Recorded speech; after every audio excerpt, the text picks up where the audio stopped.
চট্টগ্রামের পাহাড় কাটা, আপনারা তো আমাকে আগের থেকেই চিনেন। পাহাড় কাটে আর আমি আসি আর থামাই। এইভাবে টম অ্যান্ড জেরি আমি আর খেলতে পারবো না। আমি আসবো, ফোন করব, আপনি যাবেন, পাহাড় কাটা বন্ধ হবে, কালকেও আবার পাহাড় কাটবে। ও রাত্রে পাহাড় কাটে, রাত্রেবেলা জায়গা পাহারা দেবেন, এটা আপনার দায়িত্ব, এটা সরকারের আইন। 9টা 5টা অফিস কোনো প্রজাতন্ত্রের কর্মচারী করতে পারে না। সে বলতে পারবে না আমার অফিস টাইম 9টা 5টা, তাকে সবসময়ই প্রজাতন্ত্রের সেবায় থাকতে হবে। আপনারা পাহাড় কাটায় আমরা একটা তালিকা নিয়েছি, বিভাগীয় কমিশনার মহোদয় একটা তালিকা করে দিয়েছেন।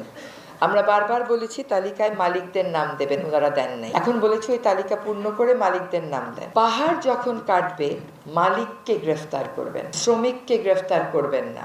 2টা মালিককে গ্রেফতার করেন, পাহাড় কাটা বন্ধ হবে। এই টম অ্যান্ড জেরি খেলা আর আমাকে দিয়ে খেলাবেন না, হ্যাঁ। এবং ঢাকাতে আমাকে রাত 2টার সময় SMS আসে, আপা অমুক জায়গায় পাহাড় কাটতেছে। আমি 3টার সময় পাঠায় ঘুম ভাঙ্গাই। ওনারা আবার লোক জোগাড় করতে করতে 6টা। ও পাহাড় কাটা শুরু করেছে 11টায়, 7টার মধ্যে ওর পাহাড় কাটা শেষ। আপনি যদি গাছ কেটে ফেলেন, গাছ লাগাতে পারবেন। নদী দখল করেন, দখলদার উচ্ছেদ করতে পারবেন। আপনাদের মধ্যে যদি কারো পাহাড় কাইটে ফেলাইলে আবার পাহাড় সৃষ্টি করার জাদুটা জানা থাকে, আমাকে বলে দেবেন। যদি জাদুটা জানা না থাকে তাহলে পাহাড় আর কাটতে দেওয়া যাবে না।